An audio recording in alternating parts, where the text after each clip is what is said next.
In today's video, I'm so excited to talk to you about how to pack for your RV trip with kids. And because this is a healthy cooking channel, I wanted to first start off by talking about what to eat while you're traveling in an RV with kids. First of all, kids are picky, and when you're traveling, it's not always easy to get your fruits and vegetables into your diet. But today we've got some simple solutions for you to help you have a great and fantastic trip in your RV with the kids. So first things first, let's talk about food. I have got with me some very easy staple things. So potatoes are really great to bring because they don't spoil easily. And there's so many things you could do with a potato. You could make breakfast potatoes. You could, on the skillet, you can put it in a microwave and have a baked potato in 3 to 5 minutes. So potatoes are a really great first one. I would say carrots would be the next, carrots and celery, because you could chop it up and make hummus. So on this trip, we're getting ready to go to Yellowstone National Park this week. I'm excited. And we rented an RV and we're gonna be making lots of hummus. So I've got my garbanzo beans. I got my can opener, don't forget, because that stinks when you forget to bring that and you brought canned foods. But we make fresh hummus with just garbanzo, garlic, oil, salt, and pepper. And of course, tahini if you have it, but even without it, it still tastes fantastic and it makes it like a great dip. And it encourages your kids to be eating veggies while you're on the go. So I also love the zucchini because with zucchinis, you can make a wonderful, you could put it in your eggs. It sautés really quickly. You can even eat raw zucchini. It actually tastes pretty good when you dip it in your hummus. So there's so many things that you could do to get your vegetables in there. Now, let's talk about the different things that you can make. I love bringing pasta when we're traveling. This one is in particular is a gluten-free Banza pasta made out of chickpeas. And you can boil it on your stove in your RV, but if you don't have a stove, and let's say you're just traveling in general and you're in a hotel room, you can literally put this in a microwave safe bowl and boil it in water for 10 minutes and voila, you've got pasta. So, it's you know, a healthy pasta made out of chickpeas. I like to home make our sauce, so I don't need to constantly be worried about having a glass jar while we're traveling, especially with kids. So 1 can of crushed tomatoes with olive oil, garlic, salt and pepper. Again, those are some of the key ingredients to just make anything fabulous. And now you've got an amazing homemade, fresh pasta sauce that tastes really great in seconds. Now let's talk about snacking. For the road, I got a big container of popcorn.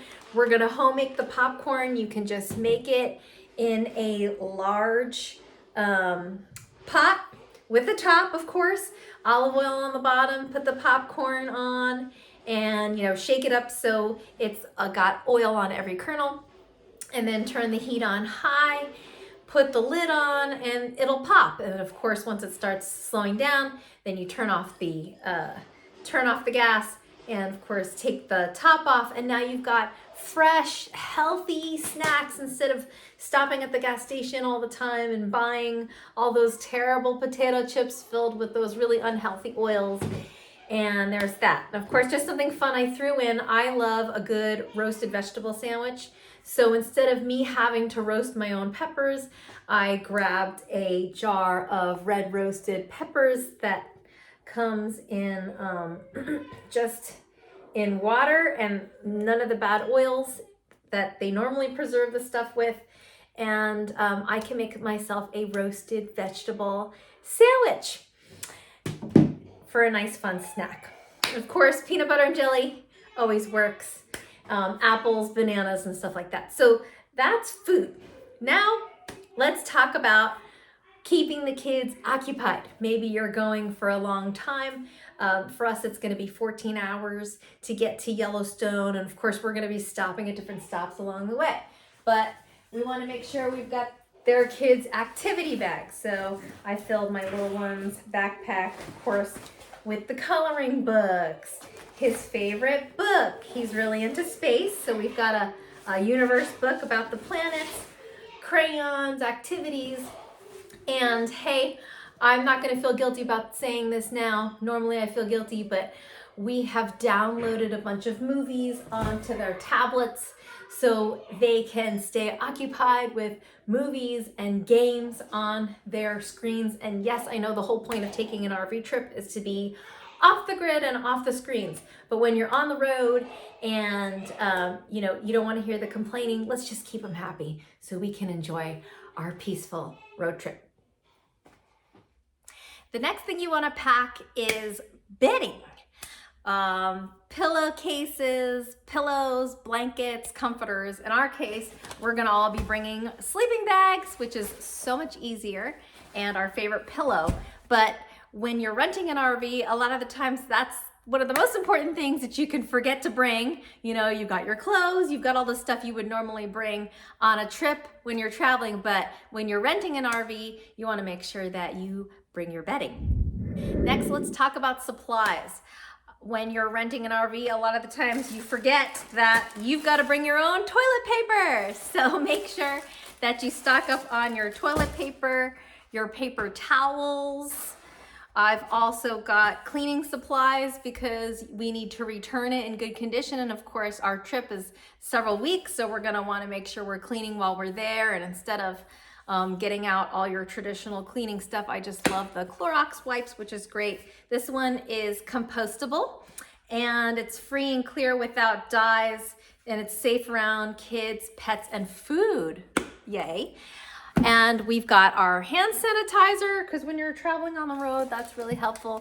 And then baby wipes just makes it so much easier because I know we're trying to conserve water while we're traveling, and especially the use of all the paper and the toilet paper and all that. And if you've got little ones that don't know that you only need to use a little bit of toilet paper when you're wiping each time instead of like bundling up a whole ball this big just to do one little wipe. Anyway, I know that's personal, but I still have a 12-year-old that doesn't know how to do that properly. Anyway, so that's that. Another thing you want to talk about or think about as far as supplies is your first aid kit.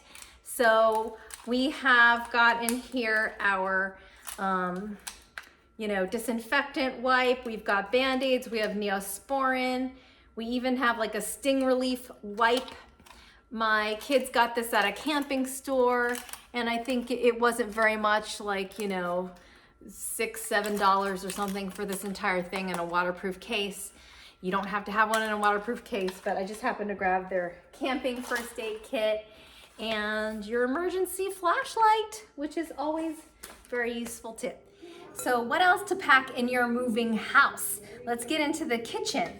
You're gonna wanna make sure you bring your own pot and pan, and of course your flipper and your stir. And I love this glass bowl. You could do so much with the glass bowl. Not only is it great for preparing and mixing things, but of course putting things in the microwave, like that pasta that you can warm up and microwave for 10 minutes if you don't want to boil on the stove. But if you got the stove, it's so much better to boil on the stove. I also like to bring to-go containers as well. I usually bring about 2. So when we're making dinner and we have extra left over, we could put it in the refrigerator instead of having to just put a bowl in there because you forgot it at home. Now, in the kitchen, you'll also want to make sure you bring your dish soap and sponges. And since you're going to be renting the RV, you also want to be bringing your own hand soap. Which reminds me, I gotta pack my shampoo, conditioner, and body soap as well. Lotions and all that kind of stuff, because it's not a hotel where you're gonna get all those things. And speaking of soap, I also like to get to-go laundry detergent. These come in the little packs, the little pouches, so I don't need to bring the whole thing with me. I love the little pouches that you can just individually plop in there, and this thing is giving me a hard time to be able to open it, but I just love to be able to just pack 2 or 3, depending upon how many loads of laundry we plan on doing while we're out. And of course, you need to bring quarters if you're gonna be using the machine there at the campgrounds. So we gotta bring our own, you know, bowls, plates, silverware, don't forget that. And I'm actually going to be bringing some paper plates as well. These are the best biodegradable ones that I could find. But let's face it, I know I intend to do all the dishes and all that, but I'm on vacation and I want to relax some of the days too. So to make it easier, I'm also going to bring some paperware and paper cups too. But I've also gotten cups different colors, so we will know whose color is who. You get one color at the beginning of the trip, and that's your color for the rest of the trip. You're responsible for cleaning that cup, and you know, and same thing with the bowls. One of them is yours, and if you want to eat your next meal, you got to clean your own bowl. That's what you do with tweens.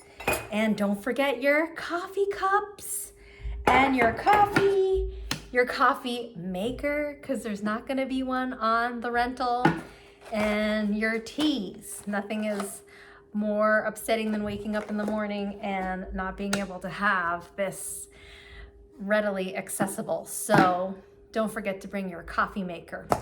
I like to bring my electric tea kettle too, or you could just, of course, microwave the water.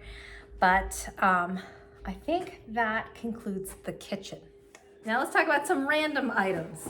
For random, your beach chair or your chair that you could sit out front. What we're gonna be packing, you need to pack your sun hats, your sunscreen, your sunglasses, and all that stuff as well. Don't forget to layer it on, because sometimes if you're going to national parks, we're going to Yellowstone, it could be 30 degrees some days in some parts of the park, and then in other parts of the park, it could be 80 degrees. So make sure you pack your layers and all your hats, your winter coats and gloves and stuff like that too, even though it's the middle of the summer.